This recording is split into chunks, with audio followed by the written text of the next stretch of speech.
Salut drogués du football européen, j'espère que vous allez bien. Bienvenue dans cette nouvelle vidéo débrief entre le PSG et Arsenal, victoire du PSG et qualification du PSG en finale de Ligue des Champions.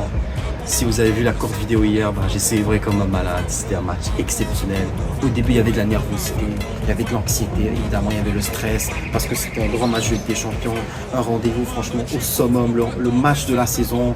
Et le PSG a répondu présent, le PSG a remporté ce match-là avec beaucoup de difficultés, beaucoup de souffrance dans le match, mais ils ont imposé franchement une mentalité, une personnalité de méchants bandits tout simplement. Et on va essayer de débriefer ce match avec qu'est-ce qui a bien marché du côté du PSG, qu'est-ce qui n'a pas bien marché du côté d'Arsenal, parce qu'il y a des choses à dire pour Arsenal, parce que c'est pas pour rien que c'est une autre saison sans trophée, sans rien, et avec des joueurs franchement lambda tout simplement. On va être très belle ambiance, très beau tifo des supporters parisiens. On voit que c'est un grand moment, un moment important pour le football français. Et évidemment, il n'y a que du respect et de la reconnaissance envers ce club-là. Le coach, les joueurs, et le président, évidemment, tout le monde a donné de son cœur. C'est là où le début de match, il y a un peu de souffrance. On recule parce qu'on laisse Arsenal jouer, on laisse Arsenal asphyxier complètement le PSG parce que on savait bien que ce match-là, ce début du match, il ne fallait pas commettre d'erreur. Le moindre détail, ça peut aller à l'avantage d'Arsenal et plomber complètement. Mais on a tenu Donnarumma, des arrêts décisifs, des joueurs qui arrivent à récupérer le ballon. Il n'y a rien d'autre à résumer d'autre que la combativité. Et franchement, une équipe de bonhomme. Ils n'ont rien laissé à Arsenal.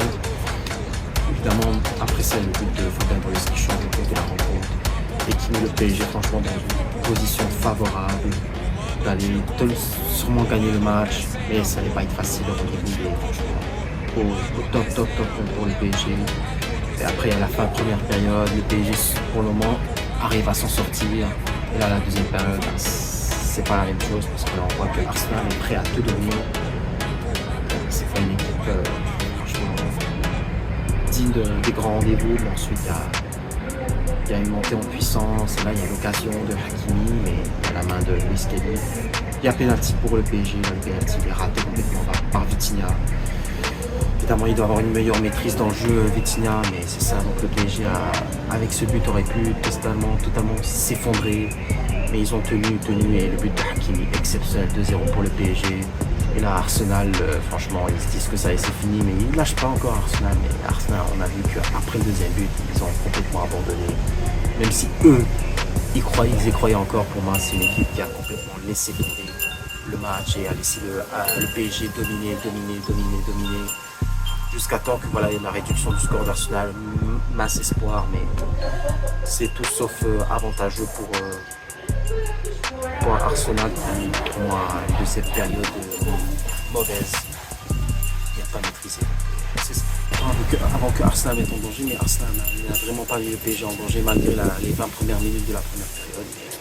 Mais à part ça, c'est une équipe trop, pas seulement jeune, mais elle n'est pas assez méchante, elle n'est pas assez cruelle.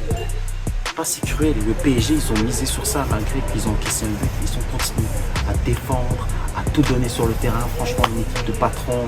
Émotivement, j'étais franchement contaminé par cette mentalité-là. J'ai jamais vu une équipe jouer de cette manière, de défendre ensemble, d'attaquer ensemble, de tout donner tout simplement parce que c'est une famille, tout simplement. C'est une famille. Mais mis à part que c'est vraiment, je ne peux pas faire une analyse à froid parce que franchement c'est émotif ce que cette équipe m'a apporté cette saison. Franchement j'y croyais pas au début que sans Mbappé ils allaient faire une saison extraordinaire, mais c'est le cas. Ils sont en quête d'un triplé historique parce que Luis Enrique évidemment il a déjà fait le triplé en 2015 et il peut réaliser un deuxième triplé dans sa carrière. Et pour moi immense respect à ce coach et évidemment je l'aimais pas moi aussi c'est un caractère de gagnant et c'est ça, donc la fin de match un peu compliqué, mais le PSG tient jusqu'à ce coup de sifflet final de l'arbitre. Le PSG est en finale des champions, ça y est. On est récompensé de nos efforts, de nos valeurs qu'on a montrées sur le terrain, parce qu'on n'a pas parlé en fait de presse, ouais, on peut gagner en plus. Pour répondre sur le terrain, évidemment j'ai pas aimé l'attitude de Mikel Arteta après la défaite. Évidemment il y a un peu fair play, mais quand il sait que Arsenal a mieux joué, tout ça c'est faux. Et Arsenal n'a pas été la meilleure équipe dans l'ensemble des deux matchs, c'est le PSG. Et il faut accepter la défaite. Quand ça fait 5 ans que tu n'as pas gagné de trophée, que tu arrives là à ouvrir ta bouche et ne pas avoir assumé sur le terrain, et de toujours veiller sur l'arbitre, ben, je vais venir sur Arsenal et puis savourant cette victoire du PSG, ce momentum important pour le PSG parce que l'histoire peut être écrite désormais. Le 31 mai contre l'Inter Milan, qui est le premier face-à-face entre les deux équipes en finale de Ligue des Champions. Ça va être extraordinaire, évidemment, je vais voir le match. Et si le PSG remportait la première Ligue des Champions de son histoire, sans Mbappé, sans Messi, sans Neymar, avec une équipe jeune et mature,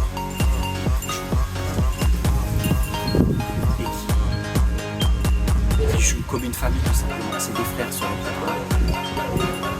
Mais ouais, c'est ça, mais ça vraiment mon petit moment pour savourer cette victoire du PSG parce que franchement, énormément de plaisir, elle m'a fait kiffer cette équipe. Évidemment, on va passer du côté d'Arsenal, qui j'ai rien à dire. Qu'est-ce que vous voulez que je dise sur Arsenal? C'est rebelote, c'est la même chose. 0 points, c'est toujours la même chose. À chaque saison, c'est la même équipe, les mêmes joueurs, la même mentalité. Jeu trop prévisible, comme j'ai dit au match aller. Il n'y a rien de spécial d'Arsenal.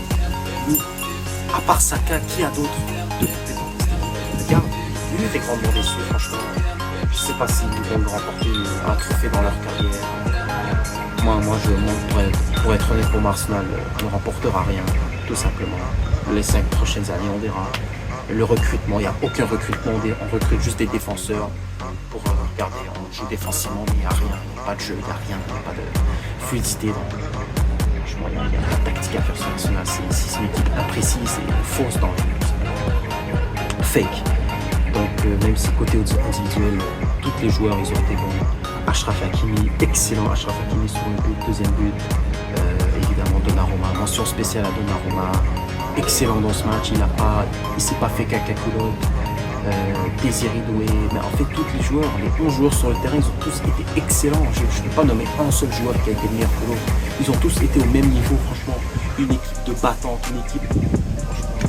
J'ai hâte de voir cette finale-là, comment ils vont aborder ce match-là contre l'Inter, parce que c'est deux équipes qui ont deux visages dans une rencontre. Ils peuvent attaquer, défendre, ils peuvent laisser le ballon à l'adversaire et sortir en contre-attaque. Donc j'ai très hâte, c'est ça, très intéressant. Et ben c'est ça, donc je crois qu'on va s'arrêter là pour ce débrief. J'espère que ça vous a plu. Désolé pour la qualité du son, la qualité de la vidéo, parce que ouais, l'aide. Évidemment, je vais vous sortir des vlogs très prochainement. En tout cas, merci d'être resté jusqu'au bout, d'avoir vu la vidéo. N'oubliez pas de vous abonner, de liker, de commenter. C'est comme ça que la communauté va grandir très rapidement. Merci beaucoup. N'oubliez pas, seule la victoire existe, la défaite n'a pas sa place dans le football. On s'en fout les mecs. Ciao. La vida es un carrusel.